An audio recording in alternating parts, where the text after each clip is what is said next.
Fantastic. God, it's the sort of thing I should just ask my son, Gray, to do. I mean, you know, I am computer literate. But, All right, can everyone hear us? Yeah. All right, excellent.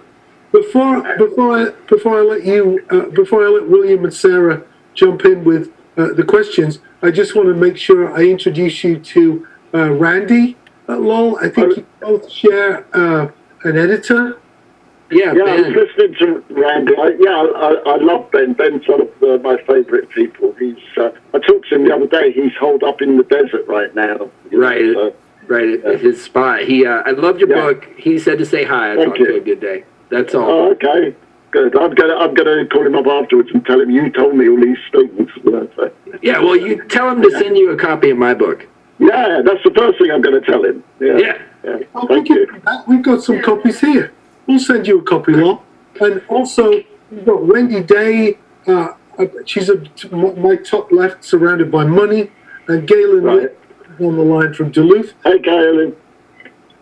But William and Sarah are going to be interviewing you, so I'm going to turn my mic off and let you guys it's nice to see you again, Lol. Thank you so much for doing this. No, it's all great to see you too. All right, Lol, how you doing? Yeah, good, thank you. Once I finally got the technical difficulties sorted out. Yeah, well, we're finally rolling. And in fact, you and I met, Junkies here, really, but I met you in Los Angeles when you were touring with Presence. Wow, that's a few years back now. It was probably almost 20 years ago. No, yeah, about 16. Yeah, it's been a bit, Yeah, it's been some time. So yeah, I mean, obviously we're here to talk about the book, and we'd love if you can just lead us off with some of the inspiration behind it, kind of what drove you to put it out, and what the reception has been so far.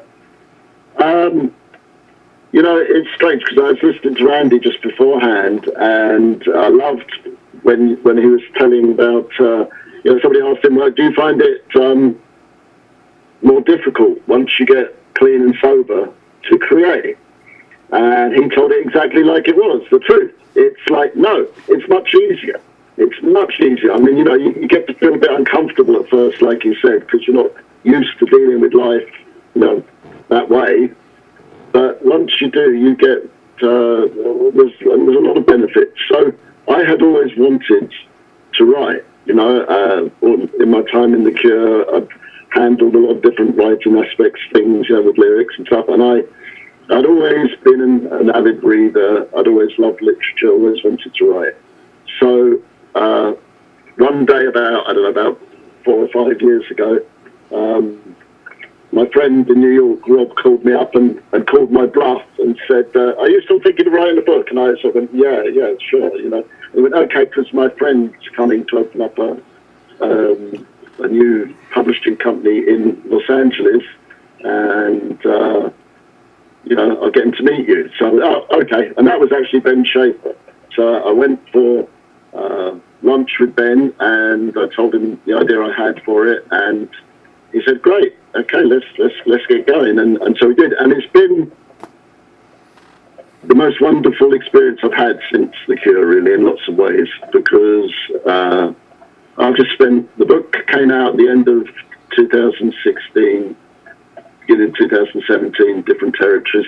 I've been on the road with that ever since. I've done about 300 book events around the world. I just got back just before we all had to go into lockdown. I just got back from South America. I've been to Peru and Chile and Argentina, and it was absolutely the most wonderful experience to go and basically I go around the world meeting all the people that have supported the Cure for my whole life, and that's been a great thing to do. And I would have actually been this weekend. I would have been over at the Hay Festival in England if the COVID virus hadn't swept the world instead. So it's been very good to do. Loads of the questions that have come in have been from people in South America, actually. So okay. I don't know if you're fresh in their mind or just have a fantastic. Yeah, I've got to admit, you know, going down there, it's like Beatlemania again. I really didn't expect it. You know, we arrived, Margie, my assistant, and me, we arrived about midnight one night in Mexico City, and I thought, oh no, but you know, it's just we're going to go to a hotel, go to sleep, and there was like 100 people waiting at the airport at midnight for us. So it was like, it was very weird, but it was very good. They're lovely people. Excellent. And it was, as a CURE fan, it was really interesting from myself to just kind of see where this book sort of connected and then picked up and went forward from the 10 Imaginary Years biography of CURE. It kind of added a lot of depth and a lot of additional layers to it. And it's just an excellent, excellent read, I think, for any CURE fan. It's just a really rich and well-told story. Have you gotten any reaction from your former bandmates about it? You know, yes. I told Robert was like the first person that I gave it to read, you know, probably in May of 2016. And I said, you know, I haven't read this. Is there anything you particularly disturbed by? You know, I don't think you would be, but if there's anything you're particularly disturbed by, ask me. You know, ask me. Maybe I'll change it. You know. So, and then I got an email. He said, "Well, I'm really happy that you've done something like this, written something and that." But I had been on the road for about a year, and I got this email one night that said, "Oh, there's this thing in here. Why did you say that? And why did you say this?" And I looked through this whole long email, and I thought, "Oh, you know what? None of those things that he was thinking about were actually in the book. They're all from reviews, or you know, like very garbled kind of things that have been mismatched." So I had to sort of say, "No, that's not actually in the book. You know, this is what's in the book." You know, everybody else has been pretty good, more or less. I mean, you know, the thing is, and Randy will tell you this, you can't be too, if you're going to write your story, it has to be your story. It can't be your story, the version that everybody else has, you know, sanctified or whatever. And also, you know, my book was never going to be about dishing the dirt, or, you know, I know where all the bodies are buried, I do, but I'm not, you know, that's not the point of writing it. The point of writing it was to just describe what had happened to me, and mainly to myself, before I forget it, you know, because it comes along. The good thing is, though, it's exactly the point in your life to write it when you've been away from things like that for a long time, you know, because I didn't really start to do it until I was like 50. I started to think about it, and you know, you have a much better perspective on it at that point, because when things are very fresh in your memory, you remember them with all your angst and all the problems that came with it. And, you know, after 25 years have passed, whatever, you know, your mind's clearer, and you can see it in the right perspective. So, you know, I'm sure, like Randy, I've caught the writing bug, you know, so I'm hard at work on the kind of follow-up right now. But it's been something that's been instrumental in a whole sort of creative renaissance for me. You know, I started writing a lot of music again, I started doing all kinds of things, and like Martin, nobody's as busy as Martin, because he does a million things, you know, all the time, but it's very true. It's like it's become a labour that loved me back, a labour of love that loved me back, you know. So it's been a wonderful experience. Well, a curious question tailing off of that, as an artist, and having obviously had to dive back over so many years to deliver this book, now that it's out, now that it's been received, now that it's out in the world, the reception, I mean, your experience of having done it, is it similar or fundamentally different from that sense of relief and satisfaction that you get after completing an album? Actually, it's very similar. It's similar in the way that we used to make music. We used to make albums. You know, like you would make an album, spend all this time recording it on tape, and then 6 months to a year later, it would surface. You know, it would suddenly be printed up and pressed and out. Now, you know, you make something today, you can put it out today, you know. So book publishing, very similar, you know, to the old style of doing things. You know, you finish the book, then it has to be proofread, then you have to do all the copy editing, and then eventually they go, yeah, okay, well, it's going to be out in a year's time. So by the time it go out to the public, you haven't forgotten about it, but you've processed it so much that you're not kind of done with it, but you're probably on to a different frame of mind. And the thing I always used to like about making actual records was that when you actually went to go on tour to promote the record, 6 months after you'd made it and finished it, you get that feeling of joy all again, you know, from the music. And it's the same with the book, you know. I had almost forgotten that I'd written it, and then I went out on the first kind of leg of the book tour around America, actually, I think it was most of it. And then I went to France and England, and it was just wonderful, you know, to have that kind of relive it again a little bit, you know, every time. Excellent. All right, and I'll end the self-serving questions with one that sort of ties us into the group questions here, and the one that a lot of us want to know. Are we going to see any new material from Lemonhurst? Yes, we are, but probably not this year. I've been working on something this year, which has to be very secret, but it will see the light of day, and I'm very, very excited. So there is some new music coming for sure, yeah. Excellent. All right, and with your blessing, we'll get into some of the group questions here. Okay. All right, well, it's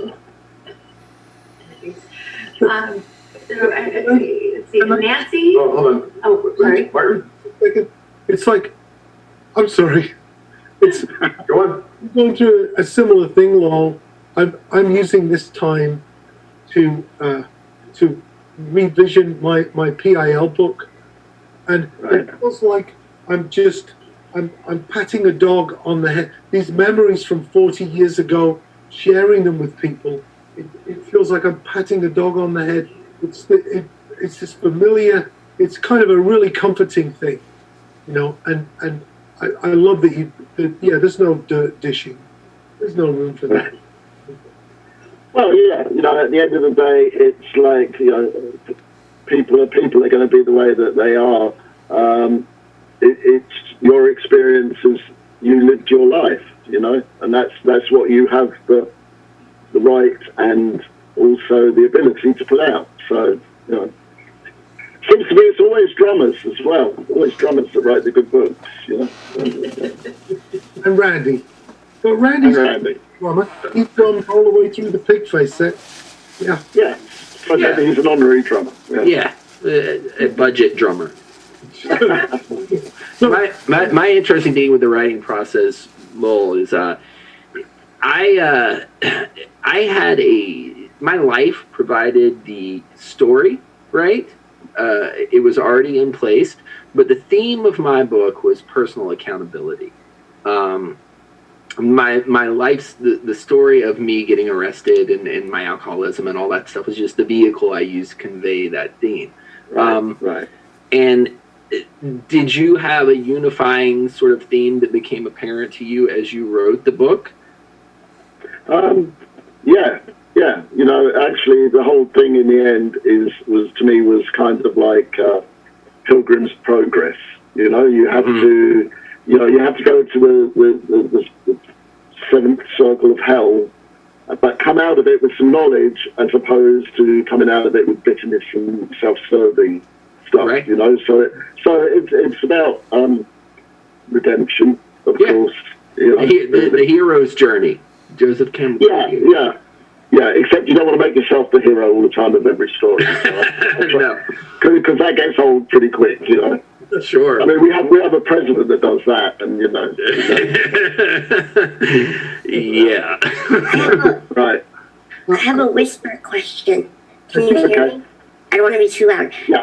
How did you actually go about writing? Did you set down time? Because I want to write a book this year. That's my big project.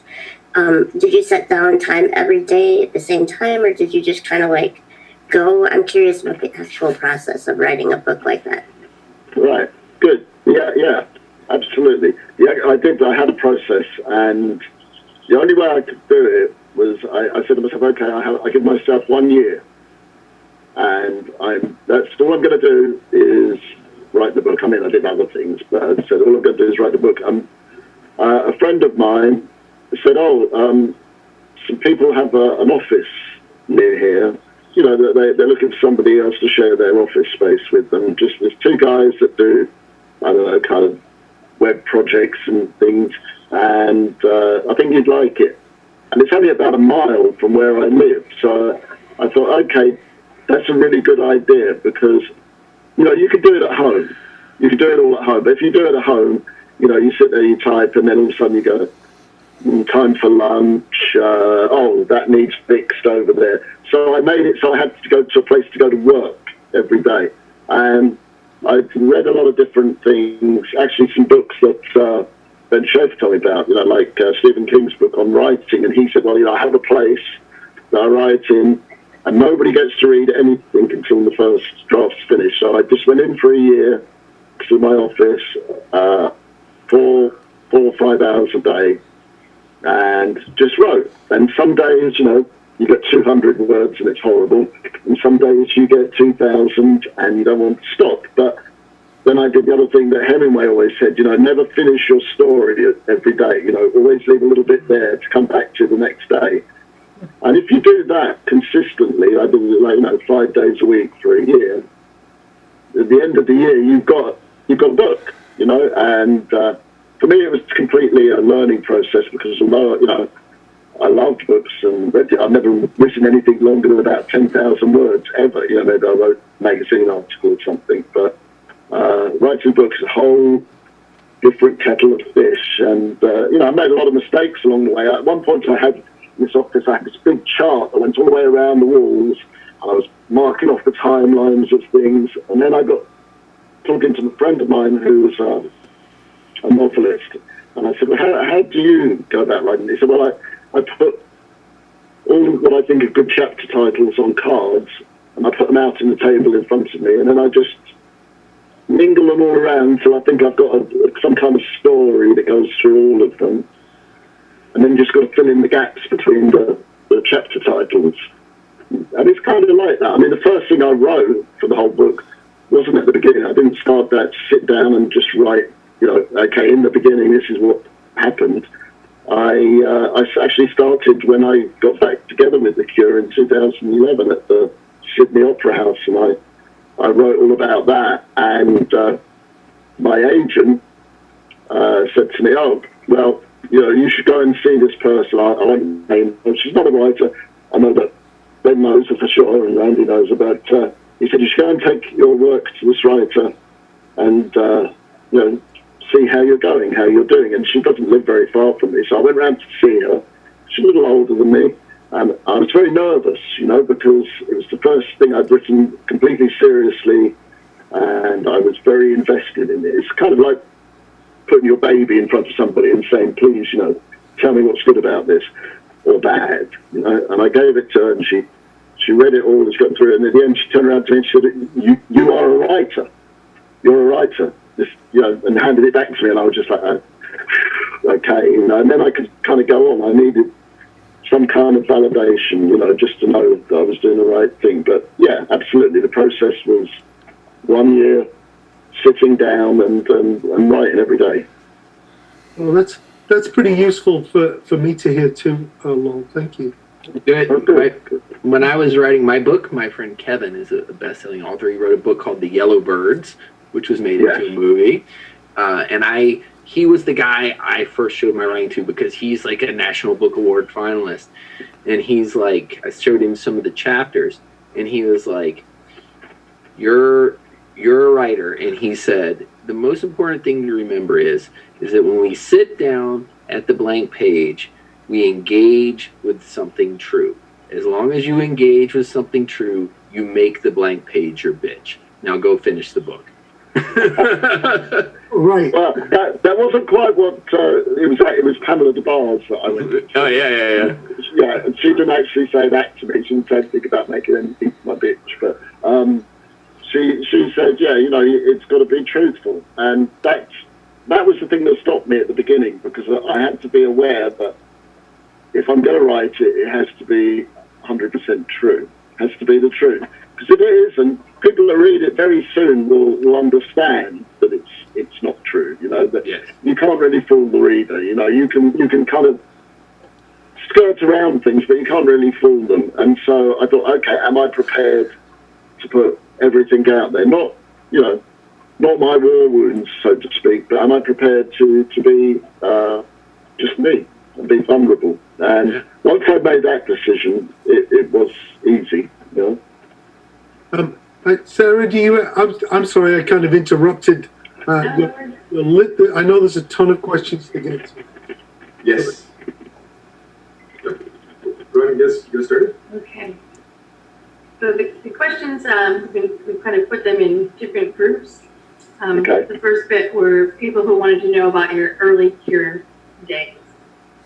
So a woman in Argentina named Nancy asked if you have any memories from your visit there in 1987. Well, yes, and that's actually probably a whole chapter in the book, because we had a couple of riots. I mean, we went just after General Gualtieri had been deposed and stuff. So it was pretty.